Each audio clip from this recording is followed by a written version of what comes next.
It's Nico from Yoseka and welcome back to another video. Today we're talking about wax seals, so we're going to go over some uses for them, get a bit into the different types of wax seals and also sealing wax, and then how to actually make them, plus some other fun ways you can use them. So first up is some uses for wax seals. One of the most common uses is going to be for things like sealing letters. This is the way it's been used in the past, but we've also seen a lot of fun creative uses for wax seals emerge over the years. Some of those uses include things like junk journaling, when you're making sort of a textured, three-dimensional, like fun collage or something like that. And people also use it as a decorative piece. For example, if you add like a seal to the end of a bookmark or something and then you cut off the edges of it. I've seen people use it like that as well for sort of like decorative garnishes on things that don't have to be fully two-dimensional. When you're shopping for seals, there can be a little bit of confusing terminology around it. So we're gonna quickly talk about that. So when you're looking up the word seal, a couple of things can come up. First, it could be the fully assembled one that has the handle and the seal part,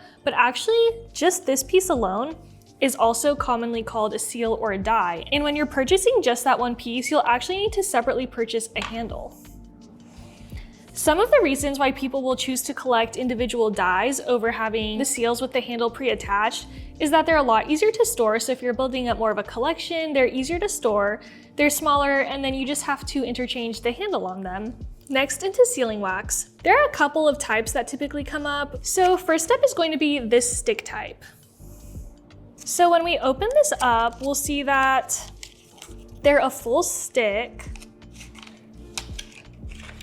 So these you can use two ways. You can either cut them up and melt them in a melting spoon, or you can also light them and then drip the wax onto whatever you're trying to seal. A second common type is going to be beads. So beads are these small, cut up, separated pieces of sealing wax, and these are really fun because they're very easy to mix and match. If you put multiple colors in your melting spoon, you can also swirl them to sort of create a marble effect, so a lot of people will use these for more creative takes on wax seals. However, one thing to note is that with those, you're going to need a melting spoon and also some sort of heat source. Next up is wicked wax. So these will look almost identical to the stick wax, but they'll actually have a wick running through them, and they are used pretty similarly to the sticks where you just light it and then you let some drops drip onto whatever you're sealing, but those you cannot cut up and put in a melting spoon. Finally, a really common type of sealing wax we see in the stationery community is glue gun wax.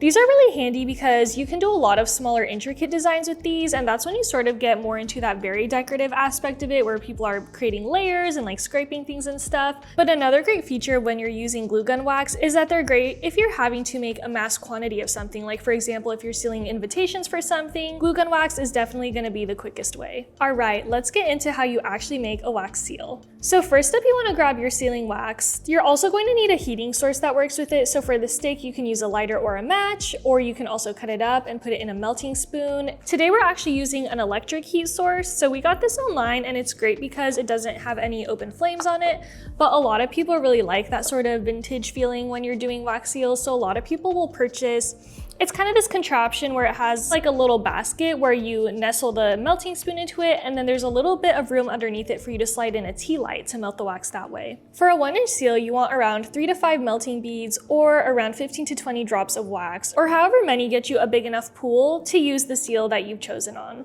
All right, we're going to get our heat source heated up, and then into our melting spoon, we're going to put 4 beads of wax.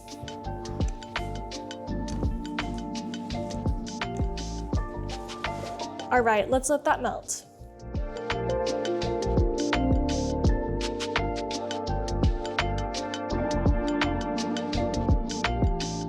All right, our wax is just about melted. So here I've got an envelope and we're going to seal this. All right, let's pour the wax on.